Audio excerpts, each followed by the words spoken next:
সংসার ছোট কিংবা বড় সেটা বড় কথা না। সংসার মানেই প্রতিদিনের দায়িত্ব, প্রতিদিনের কাজ।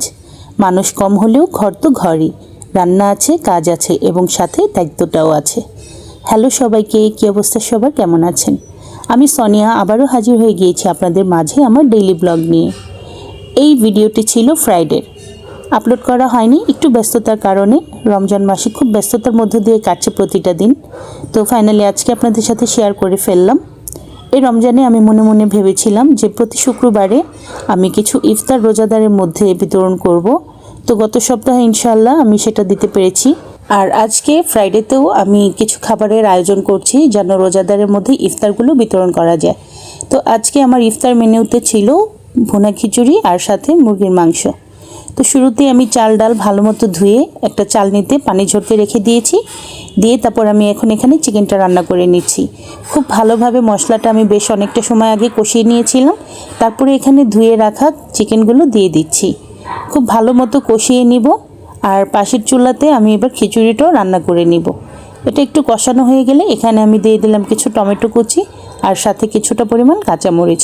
হালকা করে একটু ঝোল দিব পরিমাণ মতো, দিয়ে আমি এটা রান্না করে নিব। আর এইদিকে আমি আমার খিচুড়িটাও রান্না করে নিচ্ছি। ভুনা খিচুড়ি রান্না হবে, তো শুরুতেই তেলের মধ্যে আমি পেঁয়াজটাকে একটু ভেজে নিয়েছিলাম। তারপর একে একে এখানে আদা রসুন বাটা, হলুদ মরিচের গুঁড়া, লবণ, তারপর গরম মশলা যা কিছু দরকার পড়ে সব কিছুই দিয়েছি। খুব ভালোভাবে মশলাটা কষিয়ে নিয়ে ধুয়ে রাখা চালটা আমি এখানে দিয়ে দিচ্ছি।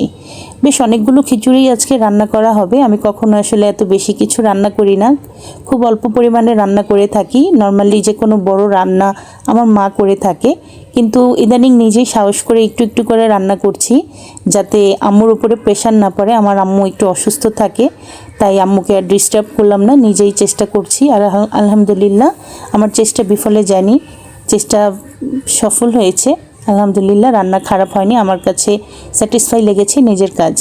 তো কথা বলতে বলতে খিচুড়িতে আমি পানি দিয়ে দিয়েছিলাম এবং ঢাকনা দিয়ে এটা দমে রেখেছি। আর এইদিকে আমার চিকেনটাও কিন্তু অলরেডি রান্না হয়ে গিয়েছে।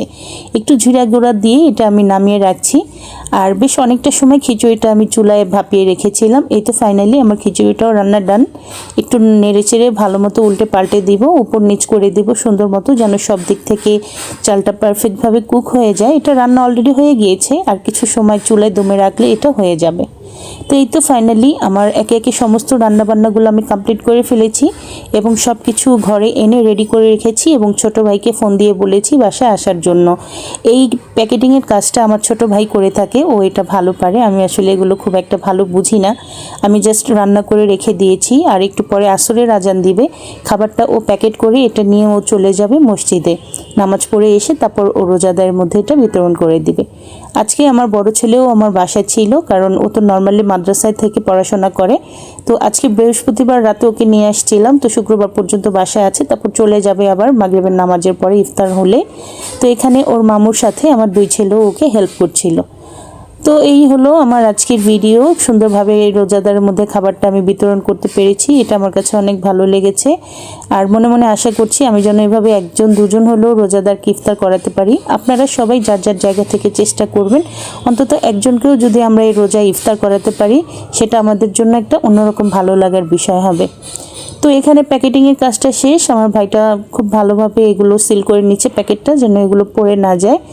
ভালো মতো সিল করা হলে প্যাকেটে করে নিয়েও চলে যাবে। তো আমার আজকের ভিডিওটি ছিল এ পর্যন্তই। যারা পাশে ছিলেন সকলকে অসংখ্য ধন্যবাদ জানিয়ে বিদায় নিব।